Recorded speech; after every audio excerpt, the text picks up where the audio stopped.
What's up, guys? Welcome back to another episode of Lucid Daily. And tonight is my last night in Canada, and I will be back in my office so I can provide you guys a little bit better of a perspective on what's happening with Lucid and what's happening with the market, because I'll be back in my setup.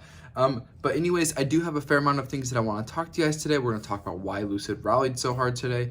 Why was the stock green? Why would the Federal Reserve raise interest rates, and what does that mean for Lucid? We're going to dive into all of that, as well as a follow-up with what Elon talked about yesterday. So let's go ahead and dive into everything. First off, Lucid was up about 5% today. They were up a little over 0.5% in the after hours. Tesla was also 5% today, but they were up about 1% in the after hours. Rivian was up about 6%, and they are up 0.4% in the after hours. So you just saw the whole sector rally today. Not necessarily rally, but they definitely did have a green day leading up to the Federal Reserve meeting. Now, there's a handful of things I want to talk about today. The most likely reason Lucid was up today was because the Federal Reserve is finally getting a grip on what they need to do to get ahead of inflation, because up until now they have been relatively behind the curve, and it has not boded too well just for the confidence in, it hasn't just bode very well for the confidence in the Fed that they will bring inflation down and get prices back to where they need to be. So we did hear today they raised it 75 basis points rather than 50 basis points compared to what we were expecting.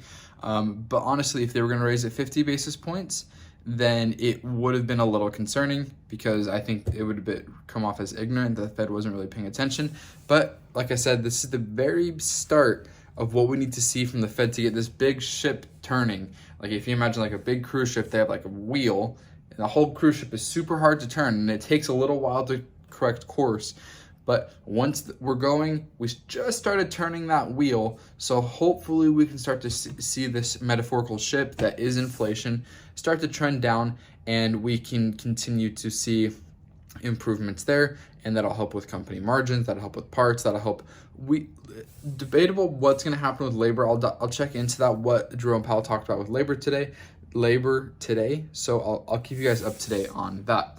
The next thing that I really want to show you guys is this really cool graph. And if you look right here, I'm going to put it up on screen. The last 6 and 8 Federal Reserve meetings, have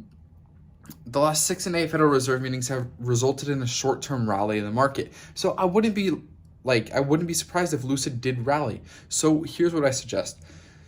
Don't think that this bear market is over, because it's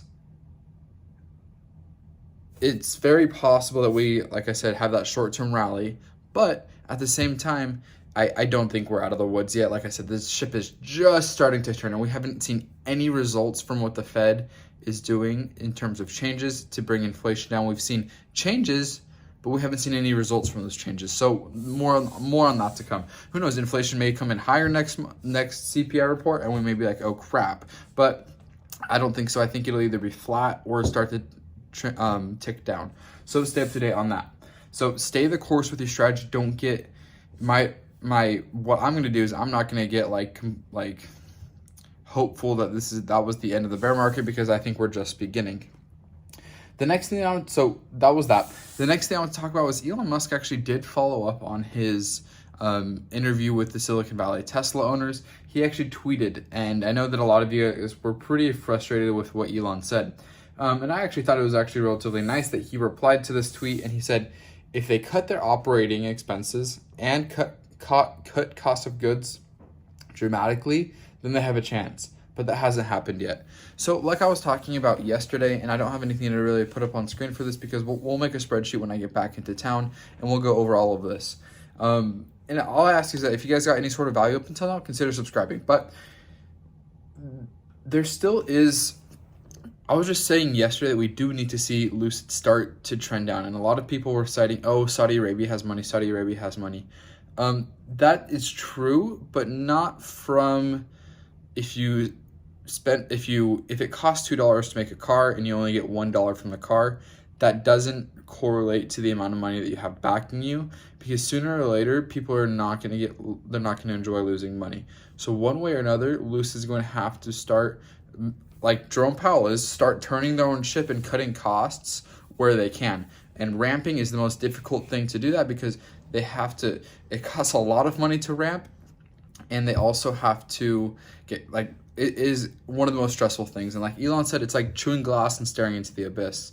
So it's one of the most difficult things. There's a reason only Tesla and Ford have done it. So Rivian and Lucid both have to do this in order to continue to survive. And the amount of money backing them buys them time, but doesn't fix the problem.